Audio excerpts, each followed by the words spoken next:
nawe kazana kuri Rwanda Direct TV. Uno mwanya mwiza mumenyereye twagize ibiganiro bitandukanye. Mwe nanjye ufate uw'umuhoza. Gira nti ubuzima kandi kwirinda biruta kwivuza. Turakomeje mu byigisho byacu kandi nkomeza gushima cyane abantu mukomeza kugira imbaraga kugira ngo bino byigisho bikomeze. Muhawe ikaze abantu mukomeza gukorera share, gukorera subscribe, abantu mukomeza twunganira mutubaza ibibazo kandi mutubwira muti dufite ibibazo ibi nibi mudufashe rwose ukuri Imana ikomeze kubaha umugisha. kandi ndatekereza neza yuko umuntu wese ukurikira bino byigisho n'ukuri ntazabura kunguka, ntazabura kubonamo inama ibasha kumufasha. Ubushize twari twarangirije ku cyigisho gikomeye kandi ngira ngo buri muntu wese ahe agaciro. Nawe nkuko nabivuze ruriye abandi butakwibagiwe. Hari igihe ushobora kuvuga uti yewe ndi umugabo ndakomeye nta kibazo mfite, ariko ibintu bikaba byakubaho kuko n'ubundi n'abandi bibaho byose n'abagabo. Twavuga ku bintu byo kwikinisha, twari twabonye kuri video imwe twari twabonye impamvu abagabo bikinisha n'abasore, noneho mu minsi yashize twabonye ingaruka mbi bishobora gutera. Uyu munsi noneho tugiye ku kindi cyigisho cyiza cyane. Mbere yo kuvuga uburyo ki umuntu wikinisha wabitangiye abasha kubihagarika, icyo namufashisha, reka noneho mvuge muri makeya ikintu utabasha gukora nk'umuntu wubatse mbere yo gutera akabari. Amakosa akomeye abantu bubatse bajya bakora batazi ko ari amakosa, bazi ko ari ukwinezeza, ari ukwishimisha. Nagira ngo noneho nkurikire dutangirane n'idusozanya n'ukuri nagugenda marama. Nongere mbisubiremo, ndaza kuvuga mu minota mikeya ikintu cyafasha umuntu wikinisha cyangwa wikinishije ukuntu yamushiramo noneho akongera kuba umuntu muzima. Reka dutangire. Tugiye kwifashisha igitabo nkunda cyane cya Guide de la vie familiale, cyangwa se ni nk'indongozi ku buzima bw'umuryango, cyanditswe na Dr Isidro Aguilar na Dr Herminia Galvez bo muri Espagne. Banditse ibintu byinshi, ariko uyu munsi turavuga kuri chapitre ya 27 cyangwa se igice cya 27 kivuga ngo prostitution et pornographie, cyangwa se ubusambanyi na pornographie. Pornographie sinzi uko nabivuga, ni kwa kundi abantu hari amashusho y'urukozasoni. Turareba kuri page yaho y'63 kugeza ku 167. Ngiye kuhakora incamake y'ibyo nabonye muri icyo gitabo kandi ngira ngo buri muntu wese ahe agaciro. Ikosa rya mbere cyangwa se ikintu kibi gikomeye abantu bubatse urugo babasha gukora ni ukubanza kwicarana mu gihe barimo kwitegura gutera akabariro, bakabanza kureba ari amashusho y'urukozasoni cyangwa se film pornographique cyangwa se pornography mu Cyongereza. Biriya bintu umuntu wimenyereje kubireba abwira ubwonko bwiwe yuko kugira ngo agire excitation, kugira ngo agire ubushake bwo gutera akabariro, agomba kubanza akabireba. None ukurushaho kubireba, igihe ugiye gutera akabariro nyamukuru physiquement cyangwa se physically birakunanira, kubera yuko wamenyereje umubiri wawe yuko ugomba kunezerwa, ugomba kugira ibyishimo, ugomba kumva mbese ugeze mu bihe byo gutera akabariro ari uko ubanje kureba ari amashusho y'urukozasoni. Bivuze rero nshuti zanjye, abantu mwubatse nkuko aba badoktori babikoze mu bushakashatsi babibonye, ni ibintu byangiza umuntu ku buryo no gutera akabariro akenshi wabimenyereye ntabwo bikunda.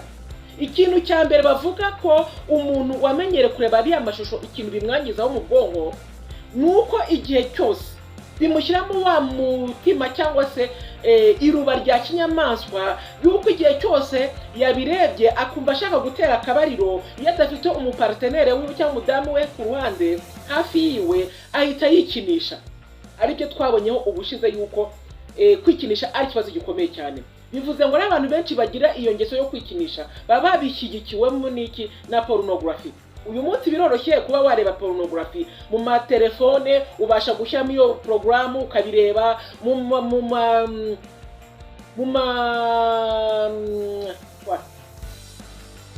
ma ordinateur cyangwa se ama laptops hirya abantu bagendana babasha kubireba biherereye. Bivuze rero ngo ukurushaho kubireba plus ubireba plus birakwangiza.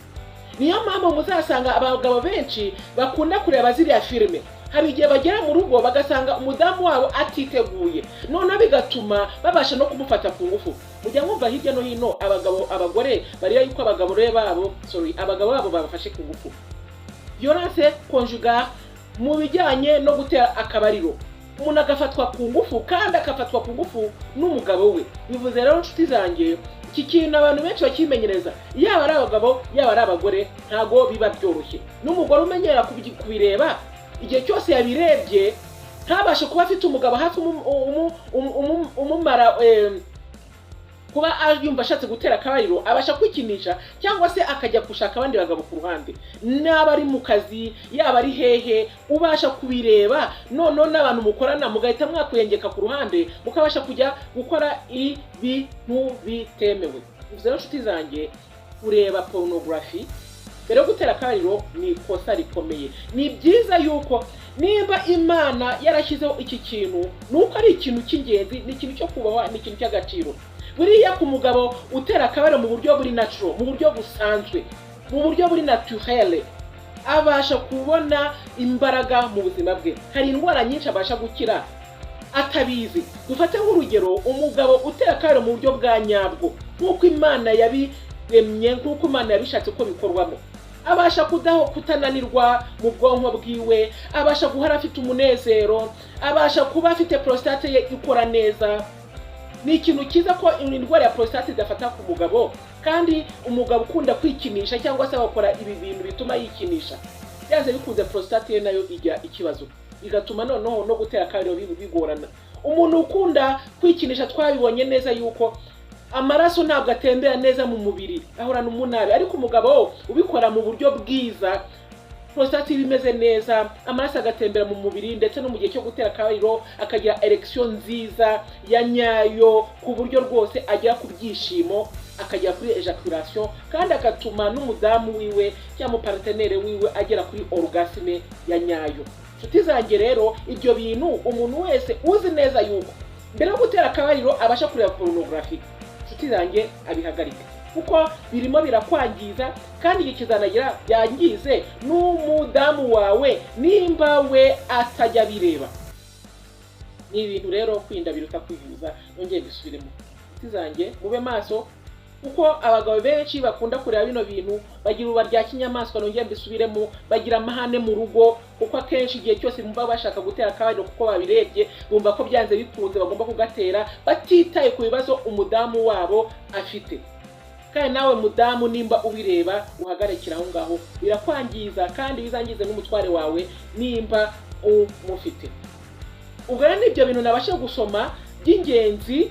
Hari ibintu byinshi bibasha kuturuka muri icyo kintu cyo kureba pornography, uretse kuba wabasha no kwiga ingeso mbi z'uburaya cyangwa se z'ubusambanyi, ukaba usambana n'abantu batari abagabo bawe cyangwa batari abagore bawe, umugabo wawe utari umugore wawe, cyangwa se abagabo bakajya mu bagore n'abagore bakajya mu bagabo. Buriya nicyo kintu nyamukuru gifasha abantu mu kwikinisha. Ubwo rero niba twabonye ingaruka zo kwikinisha zikomeye cyane, ndetse binagaragara neza yuko umuntu ukunda kwikinisha afite amahirwe makeya yo kubyara, kubera ko igihe cyo gutera akabariro mu gihe wakabyaye birakunanira, umudamu wawe yiteguye ko yakwakira yasama, noneho ugasanga byakunaniye nta ejaculation yabaye. Ubwo rero nshuti zanjye, niyo mpamvu tuye kureba hamwe, ese wakora iki kugira ngo ubashe gukira kino kintu. Ikintu cya mbere ugomba gukora kugira ngo wirinde cyangwa se ukire kwikinisha, ni ukutaba wenyine. Buriya mvuze ngo kutaba wenyine, uba ugomba gushaka ikintu icyo ari cyo cyose cyatuma ubutaba wenyine. Nimba kuba uri wenyine byo bituma wikinisha, ubwo bivuze ko ni byiza yuko ugomba kuba uri kumwe n'inshuti, uri kumwe n'abantu bo mu muryango. Ibintu byose bituma utabasha kwikinisha. Ubasha kuba utaba wenyine, ubasha gusoma ibitabo, buryo urimo gusoma ibitabo uri kumwe n'abantu babyanditse, ubasha gusoma Bibiliya, ubasha mbese ikintu cyose cyatuma wumva utari wenyine ubasha kugikora. Ikintu cya kabiri ugomba gukora, ugomba kwimenyereza gukoresha ibintu bya kamere cyangwa se nature. Ugomba gukoresha ibiryo iri bya nature, ugomba gukoresha ibintu bituruka mu butaka. Reka mbaye nk'urugero ibintu bibasha gufasha uko twagiye tubyigishaho kenshi mu mavideo abanza. Ikiribwa cyitwa sesame kigira vitamine ya E ibasha gukora mu myanya myibarukiro, ariko gifite n'amavuta meza abasha gufasha mu buryo butandukanye. Uriya rero ukunda gukoresha sesame atuma ubwonko bwe bubasha gukora, umuntu akikontorora bigakunda. Icyo ni ikintu kimwe. Ikindi kintu ni ugukoresha amakaroti, agira vitamine nziza ibasha gufasha umubiri. Karoti nyinshi ukazirya mu buryo butandukanye bushoboka, inyanya kuzirya ari mbisi, ibyo bintu byose biratuma umubiri wawe wiyubaka ukagira imbaraga. Ukoresha igisura cyo twita ortie grande, ni ikintu kigira umunyu wa fere mwinshi cyane, gikora amaraso. None ufite amaraso ahagije mu mubiri wawe, bivuze ngo no mu gihe cyo gutera akabariro erection iraza kugenda neza, kuko ufite amaraso ari butembere mu mwanya w'ibanga wawe. Ubwo rero nshuti zanjye, igisura cyo ni ngombwa gukoresha amata ya soya. Amata ya soya ni ikiribwa cyiza, cyangwa se soya ubwayo ni ikintu cyiza cyane, kiri aphrodisiac, kibasha gutuma ugira ubushake bwiza bwo kuba watera akabariro, ndetse noneho bikanagufasha no mu buzima, mu bwonko, ukabasha kuba ugira controle nziza. Ubasha gukoresha none ibumba ry'icyatsi cyangwa iryo wabona.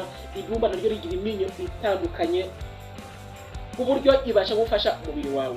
Nshuti zanjye rero, ibi ni byo bintu by'ingenzi ubasha kujya wimenyereza gukoresha, waba ufite icyo kibazo waba utanagifite, kugira ngo ubashe gutuma ubwonko bwawe bubasha kugira self control, cyangwa se ubukontorora kugira ngo bwo bugukontorore, buba bwatuma ujya gukorana kiriya kintu kigayitse.